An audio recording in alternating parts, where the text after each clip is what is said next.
find women less often feel their husband has lost attraction to them and they've lost the drive for sex at all. And so they can still be like, oh yes, I know logically my husband is attractive and he looks his best, but I don't want to have sex. And that can also be impacted by your pheromone production. Your libido can dramatically shift if you have a high cortisol, if you are not sleeping properly, if you are not getting exercise. These things impact sex drive so much. Our boundary should be that we only do things that make us feel good, with moderation of inconvenience. Like, we do have to do things that are inconvenient and annoying, but really prioritizing the things that we know make us feel really good, make us feel beautiful, give us that gratitude for life. Welcome to the Marriage and Motherhood Podcast. I'm your host, Michelle Perda. As a marriage coach who's married with 3 kids, I know how much parenthood could change a marriage. If flirting, laughing, and having fun together feels like a thing of the past, then I'm here to teach you that marriage doesn't have to feel so hard with your parents, and your marriage can thrive even when you're in the season of raising kids. Whether you're in a good place in your marriage and you just want to continue growing together, or you're wondering if you even like your spouse anymore, this podcast has something for you. Join me here each week as we dive into what it takes to help your marriage grow, and maybe even do a 180. You'll learn ways to handle conflict better, bring that spark back into your relationship, as well as learn how to improve other areas of your life from my lovely guest experts. Are you ready for the next stage of your life and marriage? Let's dive in. Hello. Welcome back to another episode of the Marriage and Motherhood Podcast.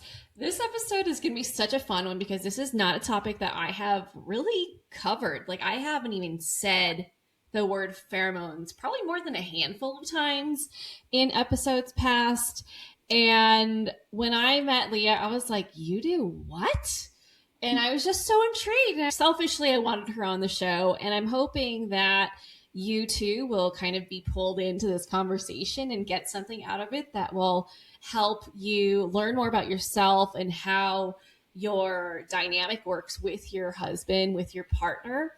And we're going to be talking about pheromones, what they are, what they do, what's the purpose behind it, how maybe we can affect our own pheromones and help us benefit our marriage. Leah Mitchell is a matchmaking love coach, and I'm so happy to have you here, Leah. Thanks for being here. Thank you for having me. This is so exciting. I cannot wait. Like, this is my favorite topic, so I can't wait to talk about it. Yeah. So before we dive in, can you help the listeners get to know you better? Where do you live and what led you to wanting to specialize in pheromones? Yeah. So, it's a really good question. So I'm from Canada. I'm almost 28.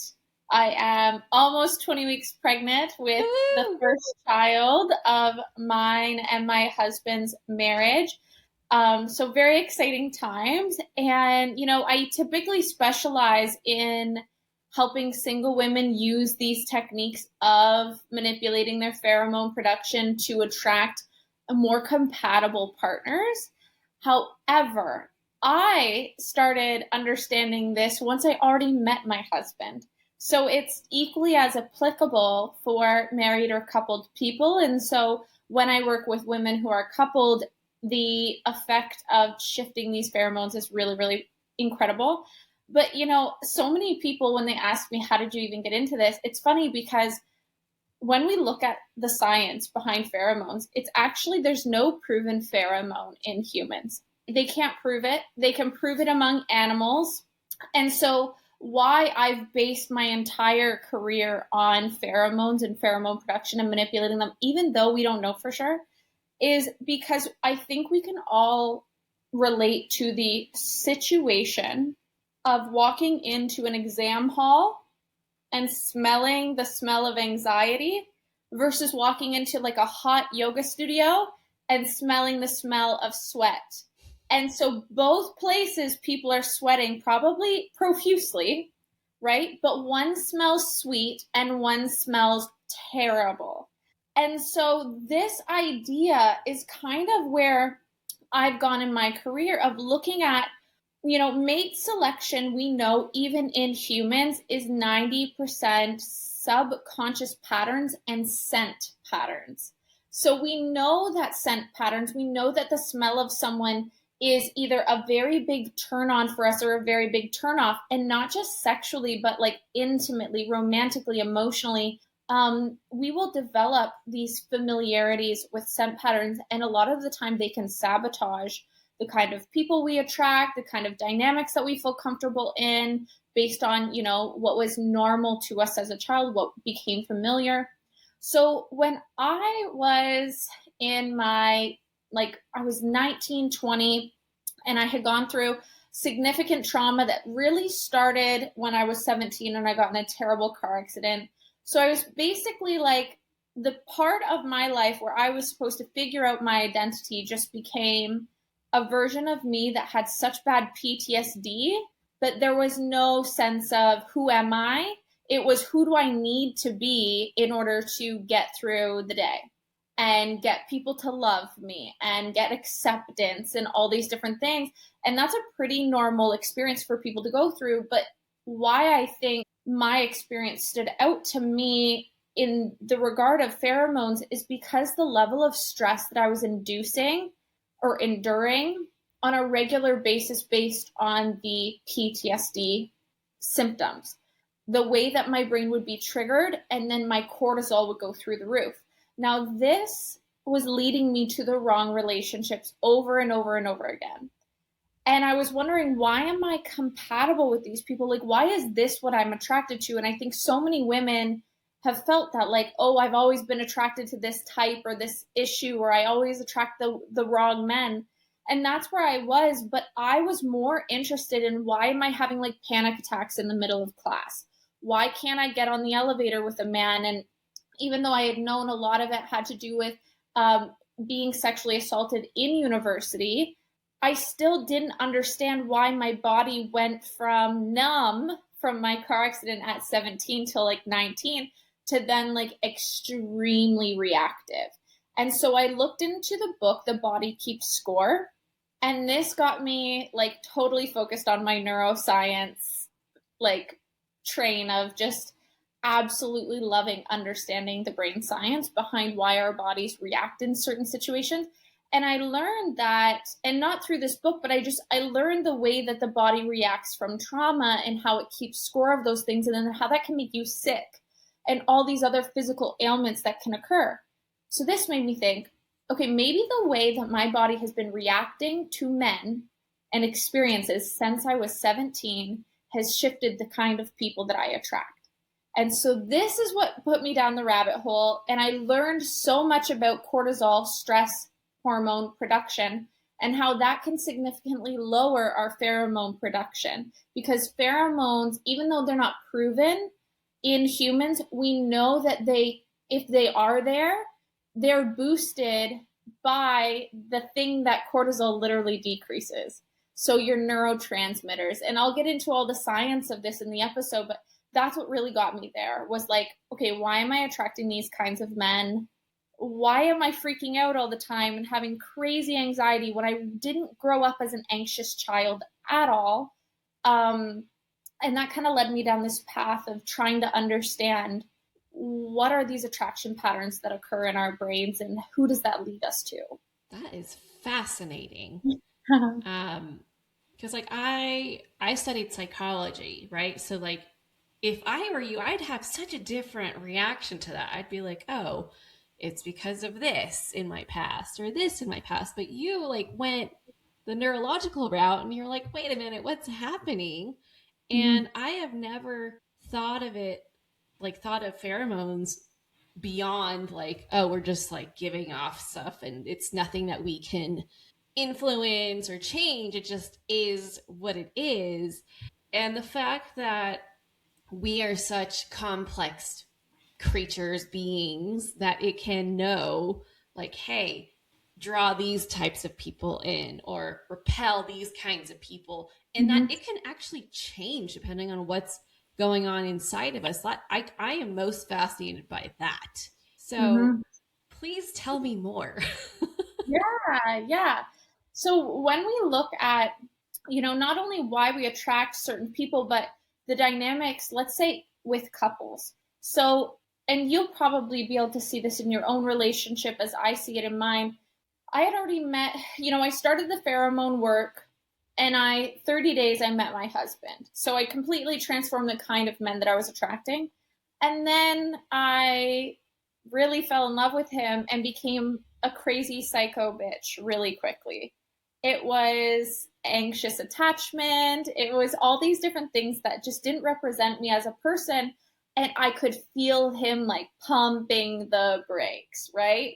Like this secure man who's absolutely interested in me. But the second we're not together and there's that distance and I feel that sense of danger of lack of commitment or whatever it is, I would just become a totally different person. And that's a good enough reason for him to be like, whoa. But it's also the fact that my pheromone production shifted significantly in the stress and in the anxiety. So we will see, husbands super drawn to their wives when they come back from a yoga class or they have a really good day outside gardening. And it's like this really wholesome experience. If a woman is participating in something like that, usually husband is super drawn to her. It's the way that your pheromones are functioning. You have a high pheromone production when you have a low cortisol. Now, you actually do have to boost them. So what I specifically do in the methodology that I use, which is called the PheroGlow Method, and this is just going to give you a really deep understanding of how it all works. The first step of this is stabilizing the amygdala, because that's the part of the brain that spikes your cortisol production. It's your survival mode. Now, two things happen when we spike our cortisol. It decreases our pheromone production significantly. We are literally unsafe to attract people at all. So we are repelling those good people. And unfortunately for single women, you are attracting a lower quality man. And when I say lower quality, I'm talking like, substance users, inconsistent, love bombers, manipulators, people that thrive in the chaos that they want in a relationship, right? So the opposite of the kind of man that you want to attract. Now, when you're in a relationship, though, this anxiety and this cortisol production will lower the pheromones. And what happens is when we have flipped out of an alpha brainwave, which would be your meditative brain, your gardening brain, your yoga and workout brain, and we have flipped into what we call the beta brain, so your logical state of mind, we're actually no longer able to tap into the emotional space of a man. We become the logical. And so he is now having a conversation with his wife as he would a coworker, a roommate, his mother, his sister, his friends' wives, but there's no emotional intimacy because of that beta brainwave. So stabilizing the amygdala puts you in an alpha brainwave, and we do it with an alpha brainwave method that allows you to actually be like magnetic to a man and feel safe with you tapping into his heart. Okay. And that's where you start that emotional connection.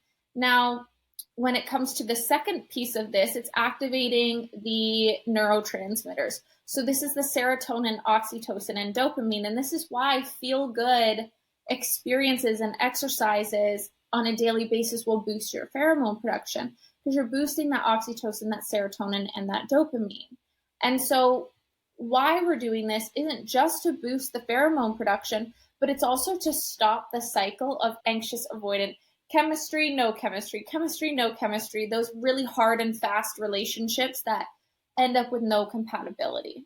So that's kind of the first two steps. There is a third step, but just in terms of looking at pheromone production, those first two steps are the most important, because even if you are in a marriage, when you are having significant anxiety, you are also so much more likely to be distanced from your partner in so many ways, far more than just like sexual, but emotionally, all those different experiences. And I feel like everybody's felt that before, of somebody walking into their house in a mood, whether it's their husband or they're doing it, and like the dynamic completely shifts. Like if my husband's excited to see me, and I don't have that like smile when he comes through the door because I'm focusing on something with work, he will literally feel like a little less like loved. You know what I mean? And I would feel the same if I'm like, "Oh, babe, how are you?"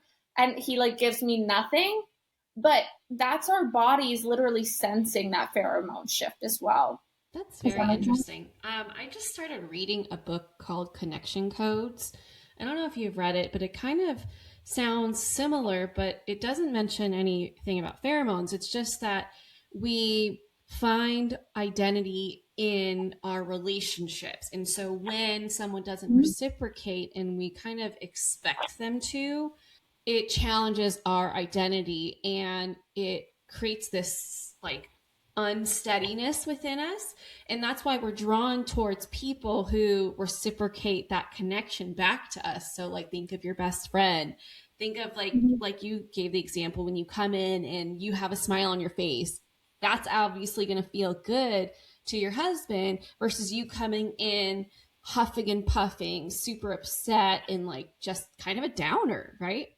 And Right. I'm noticing there's a lot of like parallels to like the energy that we put out, right? So it's almost like, are they connected in that sense? Because you can go into a room and feel a shift if someone isn't of the same energy, right? Like you can have a good time with people and all of a sudden someone walks in, you're like, it just seems like there's a disruption in Yeah. the room because of the energy that they're carrying. Right. Yeah. And it's so that smile that your partner has when you walk in, that is a subconscious read for us based on their pheromones. So not only will we be able to know, okay, they're in a good mood just from our life experience so far, but we have to remember pheromones. So we have a chemical compatibility and we read this in people through a biofeedback. And so we have to be in a certain space to actually sense pheromones with someone. However, we can subconsciously read someone's pheromones even virtually based on their body language. So if we Mm. can sense from like you and I right now, if I sense that you had a high stress right now, my subconscious would also acknowledge a pheromone production that I wouldn't be attracted to you if we were in person. It Yeah. would already be testing that out. I don't know if you've ever like FaceTimed a man or something like that, and like there's just this obvious repellent going on. It's Mm-hmm. typically your subconscious tracking, oh, in person, I wouldn't like the smell of this Yeah. person. Like Yeah. I already know that. And sometimes, like, even when we're like on dates and things like that, we don't really know someone's smell unless we're like in their neck almost, right? I mean, if we know it, otherwise they're either wearing a lot of cologne or they like something's going Need on. a shower. Yeah. Yeah, so it could be a really bad situation. And that's also why like heavy cologne is a really big turnoff for women. Whereas Mm-hmm. men don't mind like the scent of perfume more, but women are so attuned to pheromones that that heavy scent of cologne feels unsafe because it feels misleading on the Mm. subconscious feedback that they need to know if a man is healthy or not. And they test that healthiness through pheromone production. And That's this is like interesting. because women are far more susceptible to endangerment in Sure. the dating experience, right? So the smell of someone gives us so much indication of what we can expect in the next several hours of our survival, whereas for men, that's not as relevant. So the smell doesn't become like a survival mechanism, but it is that literal for our subconscious. Like it really means that much.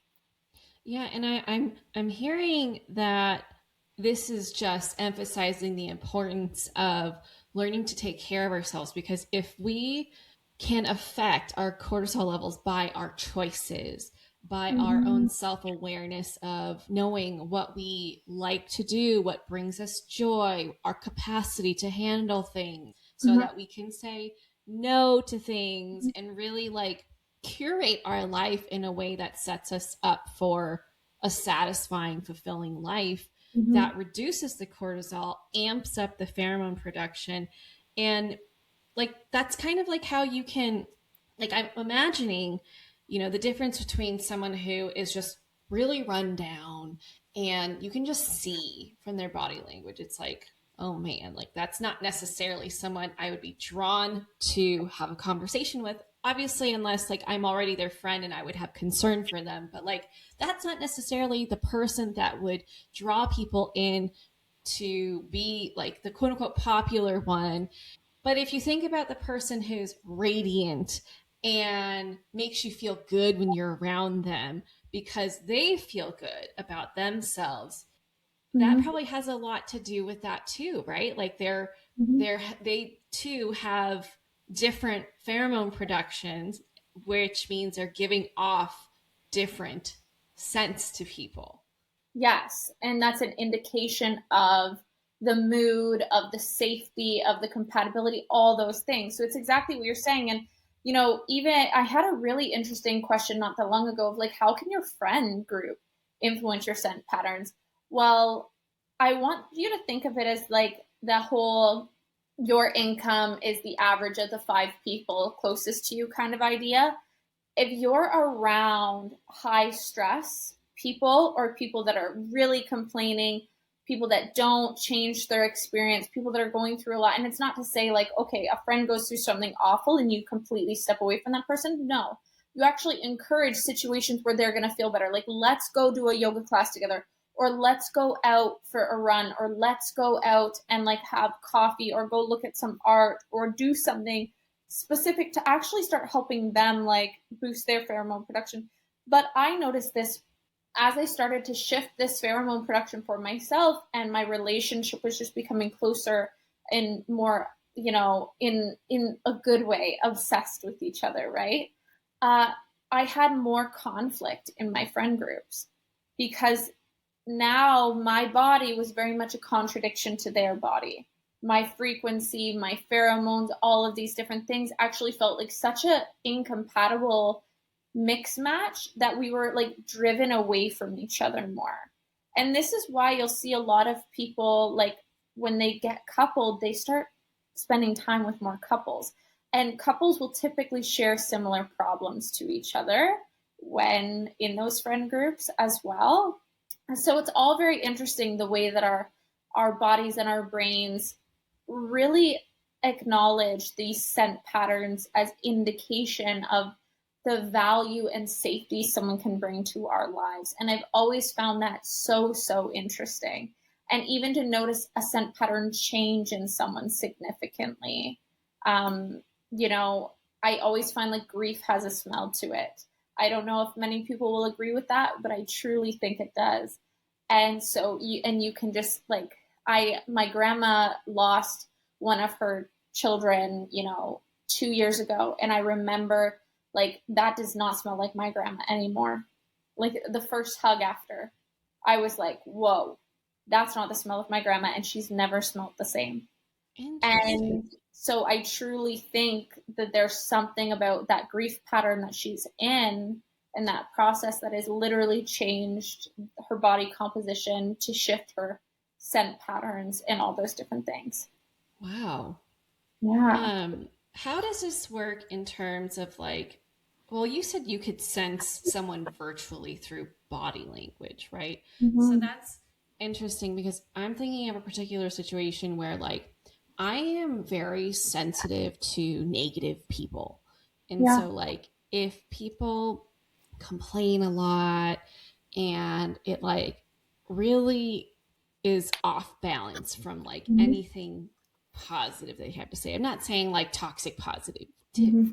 toxic positivity. You don't need to have something like good to report all the time, but there's a difference when your perspective is only negative of all Yes. things in life. And I'm so sensitive to that. So I can't spend a lot of time with people who are like this. Mm-hmm. And I'm curious, like I notice my nervous system starts to get dysregulated just being around that much negativity. I'm like, I cannot handle this. I need Yeah. to get out of this situation. I need to limit my exposure to this. Does this have anything to do with pheromones? Because obviously I'm not like sniffing them, Yeah. right? They're not my partner. I could never be married to a partner that was super negative, but like thankfully my Yes. husband's not like that. But Mm-hmm. How does this work in real time? So let's even look at like scrolling, because this is Mm-hmm. so like you don't even know the people a lot of the time. Yeah. But let's say you come across something that makes you insecure about yourself, which is typically how our algorithms are set up nowadays with commodification of everything and artificiality. It's if you have, and I'll use a personal experience. So I grew up where my mom really had some body image problems, and these have definitely affected like the way that I see myself. In particular, like I don't have small boobs right now, but typically I would if I wasn't pregnant.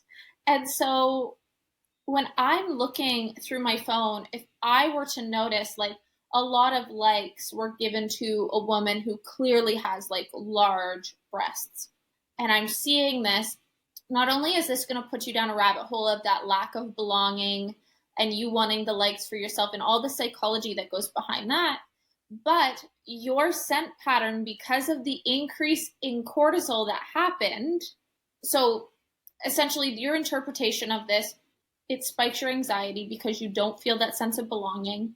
And when you don't feel that sense of belonging based on this kind of unhealthy behavior that you're in, Mm-hmm. you will then become uncomfortable with your own scent and how it's changed. And your partner will also be able to tell. Like if I came home one day and it was very obvious that my husband and I are going to be intimate tonight, like he's been, touching me and all those things, and then I were to sit on my phone in an unhealthy way for about an hour, we're probably not going to have that bedroom Mm-hmm. experience once we get in there.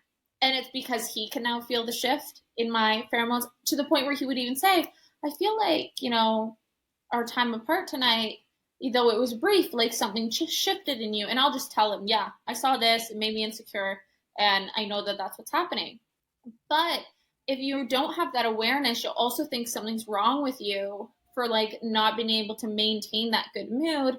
And you will actually feel the difference in your scent pattern. It's like if you were to go public speaking and you were to like notice how quickly you go through your deodorant versus you can literally walk out of a hot Pilates, session and drive home where you've sweat way more and you don't smell bad, Yeah. right? It's just a totally different experience. So you can even interpret your own pheromones shifting and that be kind of a turn off for you. You're uncomfortable in your body, you don't feel sexy. And it's that same kind of concept. And this is why birth control and pregnancy can change the attraction to your partner, but it can also change the attraction you have to yourself. Huh. So Okay. when your scent changes from pheromones, and I mean, when we're talking about birth control and we're talking about pregnancy, the hormone shifts we know are insane. Now, why that's important is because in that second step of the PheroGlow method, what are we doing? We're activating we're activating hormone production, which then results in shifting our pheromone production. So you can actually feel that change within yourself, which is really, really interesting. It's like a whole experiment then. Yeah. That's very intriguing. Um, so with like the whole phone usage and you feeling insecure, which is a very common experience by the way, like you're Mm-hmm. not alone if you also go through that, but I just want to add in like if this is a normal occurrence that you're noticing in your marriage, it's time to start looking into having some boundaries for yourself Mm-hmm. and really giving yourself permission to say, this is not how I want to feel when I use this app. So either limit your exposure, change who you're following, don't Mm-hmm. go through the explore Mm-hmm. feature, like curate your feed. Okay. Because I notice when I don't like what I'm seeing from someone anymore, I will unfollow them because I am not welcoming anything that doesn't support the direction that I want to take my life, which for Mm-hmm. me is personal growth and ideas on how to curate the kind of family life, personal life, married life that I desire. So anything beyond that, if it gives me any feelings of insecurity or feelings of like, oh, this person's judgmental and they're giving off anything like that, I'm like, no, that's a hard pass. Thank you for what I enjoyed before. You are no longer serving me and goodbye.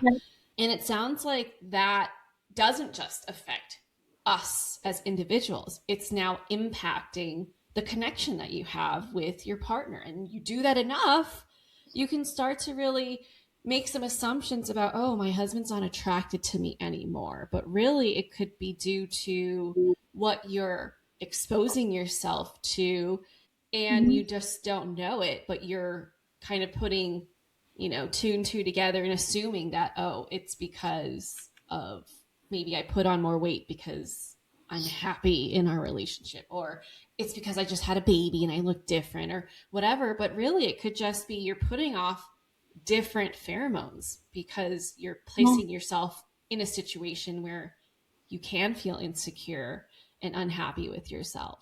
Mm-hmm. And I find women less often feel their husband has lost attraction to them and they've lost the drive for sex at Yeah. all. And so they can still be like, oh, yes, I know logically, like my husband is attractive and he looks his best and whatever, but I don't want to have sex. And that can also be impacted by your pheromone production. Your libido can dramatically shift if you have a high cortisol, if you are not sleeping properly, if you are not getting exercise. Like these things impact sex drive so much. And when we think about, as you said, like boundaries around what we're doing in our lives, I think it shouldn't even just be boundaries around things that make us feel bad. Our boundaries should be that we only do things that make us feel good, with moderation of inconvenience. Like we do have to do things that are inconvenient and annoying, but really prioritizing the things that we know make us feel really good, make us feel beautiful, give us that gratitude for life, because gratitude is an emotion you can only feel. So we have our parasympathetic and our sympathetic nervous systems, right? And we can't actually have both of them operating at the same time. One is in control of anxiety, and one is in control of that gratitude emotion. And so, a great way to one, fall asleep at night if you are someone who struggles with sleeping, or to be like on a daily basis, shift your pheromones. If you know, okay, I've had a hard day, my husband's going to walk in the door, do a gratitude exercise. And I know these can be so freaking annoying and boring and like, give me a break. You're telling me my marriage problems would change if all I was more grateful. But there's an actual chemical response happening in your body. So when I do this with my clients, the ones that have anxious presenting but more avoidant attachment styles, so anxious in the sense of like overthinking everything and overfunctioning, but ready to freaking run out the door at any time, that kind of anxious avoidant play, when they start to manipulate the pheromone production with gratitude, with getting in the alpha brainwave, with making sure that they are releasing anything attached to them that doesn't belong to them, that they could have picked up from other people that are affecting their pheromone production, the difference in how they feel around their partner and how their partner is drawn to them and committed to them and doing those extra special things and the romantic things. And, like one thing that happens to all of my clients, it feels like, is their ACs are breaking. Like every summer, I have multiple clients where their ACs break. And one of my favorite things is that the man will like come over or hear that, oh, your AC broke, and immediately, like one of them, they live 3 hours apart. He drove all the way to her house to pick up her dogs, to pick up any animals that were going to be stuck in that house without AC, bring them to his house 3 hours away, and then have her just come over after work and stay there. And he called to get her AC fixed and all those things. And even just the other week, I have a client who's in Aruba, and her AC like blew, and he walked into her house and he was like, oh, it's way too hot in here. Like, I'm getting this fixed, all the things. And it's like, there are women in their marriages that if the AC breaks, the only way it's getting fixed is if she goes through all the trouble to fix it, right? He's like, men are just not present. And there is no way that I'm blaming women for this, but I kid you not, when you detach from the outcomes of these situations in your marriage and you really focus on feeling your absolute best regardless of him, you will notice that gap that you just created in his brain of like, oh, where is she? This is mysterious. What's going on? Will drive him literally like animals back to how do I get in these pheromones? Like there's now something to lose that he feels that gap of. In male psychology, the gap is so significant. And it's not just because of the missing someone, it's because they see you as so much more valuable on a subconscious level. They don't get to choose. Like their body is just reacting that way. And when they see that high value, they don't want to share it and they don't want to jeopardize losing it. And that's where men will become so engaged with how do I please her, how, like in all aspects of your life. How do I make her life easier? How do I provide for her? Because all I want is this woman to come closer to me because I love her pheromones and I know they're a hot commodity. Like that's all subconscious process that happens for a man, where he can see you as a mate that is worth working for because other men will be able to smell it when they walk by you, right? And it's kind of the same like animal kingdom, alpha female, alpha male stuff, where he will do whatever it takes, put his life on the line consistently to make sure no one else can breed with this female. And I can confirm this because I noticed a shift as soon as I started focusing more on what would bring me more joy in my life. And so I Mm-hmm. started paying more attention to my health. I started exercising more. I started really focusing on what can I do to bring joy to my life? What do I find joy in? And it sounds like it's really selfish because as women, we have not been raised to think this way. It's more like, what does everyone else need? Mm-hmm. And I noticed a huge shift. All of a sudden, it was like, he's always been attracted to me, but it was like, oh, wow. Now it's like, He's I obsessed. feel like, yes, he's obsessed in a healthy way, but I truly feel like he Yeah. treats me like he worships me, not on an Mm-hmm. unhealthy pedestal, but like he truly just wants me to be happy. So like if this doing this one thing is going to bring me joy, he's going to find a way to make it happen. Mm-hmm. And that, not to say that that means our marriage is perfect, but it's like it was a noticeable shift for sure because it was like this was true in the beginning of our relationship, and then I had um, kids, and it was like okay, we got stuck in that rut of like, oh, I feel like I'm so frustrated because there's so much to do. I'm so tired. I'm so not me, right? Yes. Like I lost my identity and I didn't have that hunger to find it or rediscover it or figure out who this new version of me was. And then all of a sudden it was like this fog lifted and I had all this drive to be Mm-hmm. like, okay, how can I be more me? What is it to be me? And like it was like a light bulb moment went off for him. So we went from, just kind of like living parallel lives, just like doing life together as friends, as co-parents, sometimes as lovers, to like, no, we are all of that. We are co-parents, we are lovers, we are friends, and we are partners.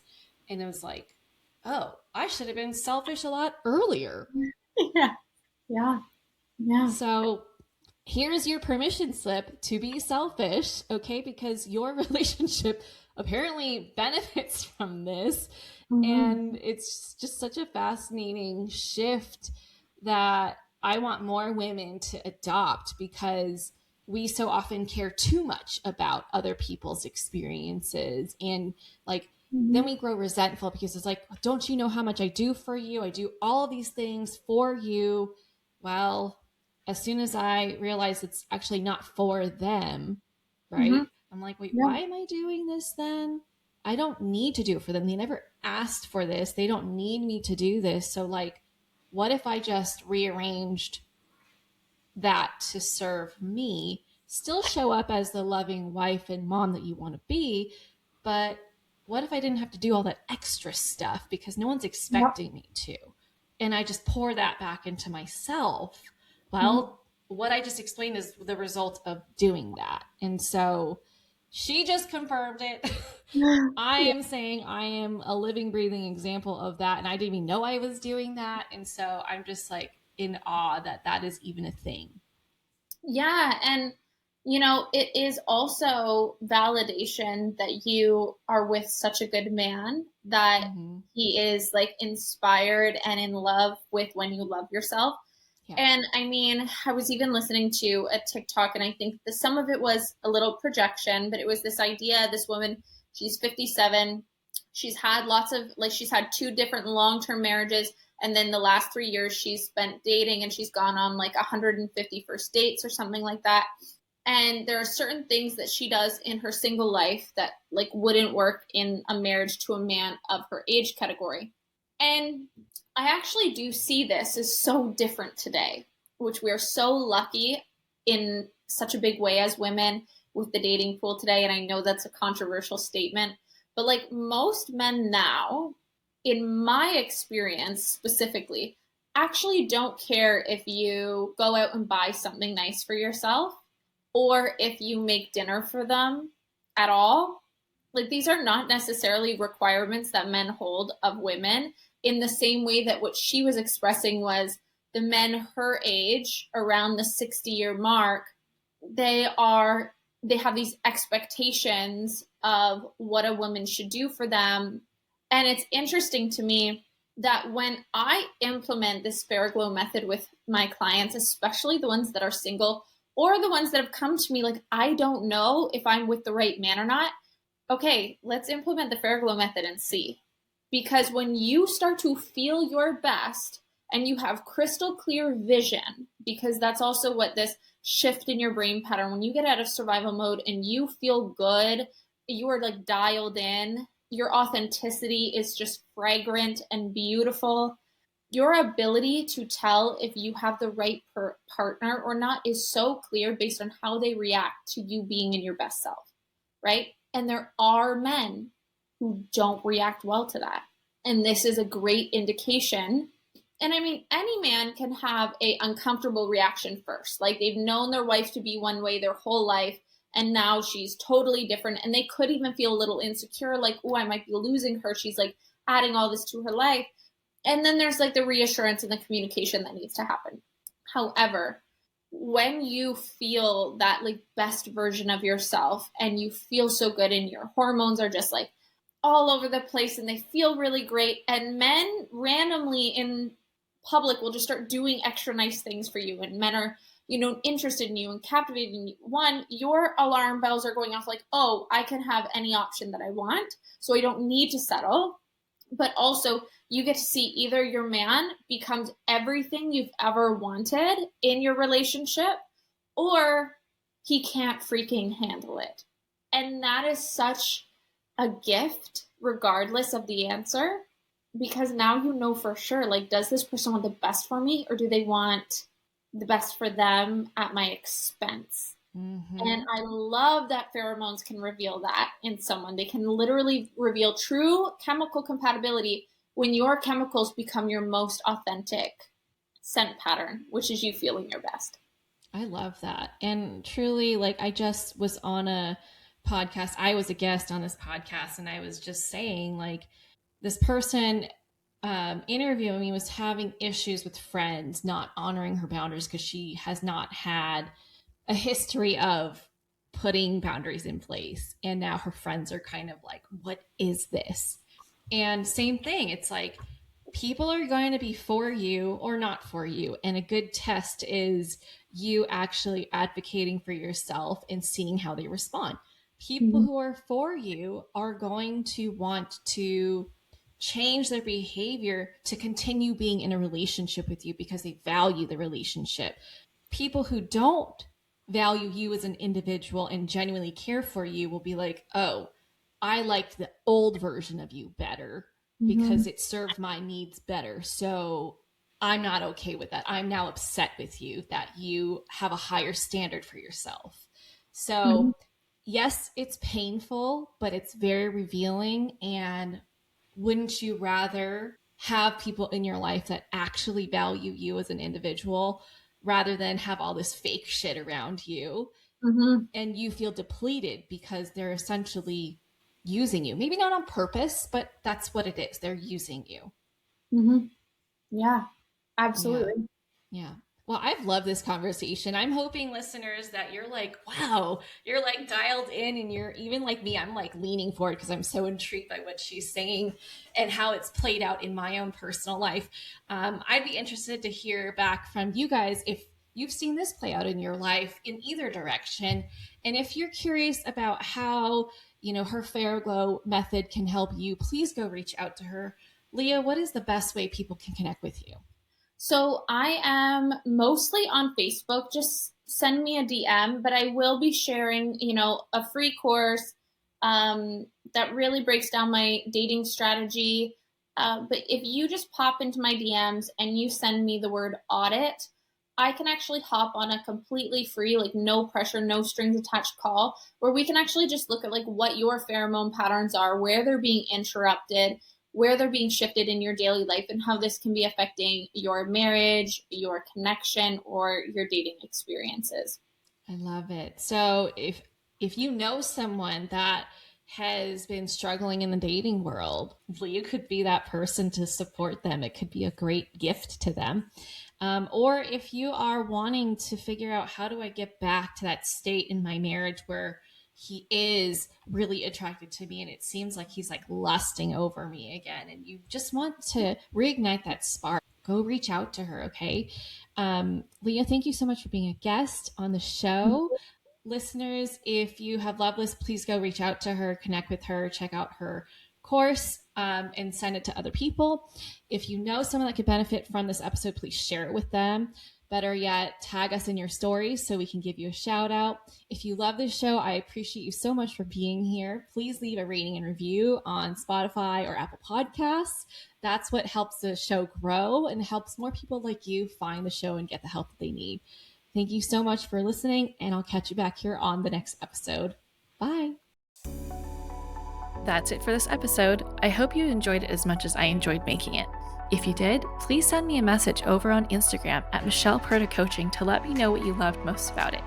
Hearing from my listeners is my absolute favorite. And if you've been loving this podcast, please leave a rating and review. This will help people like you find the show and get the help they need. Catch you here on the next episode. Bye.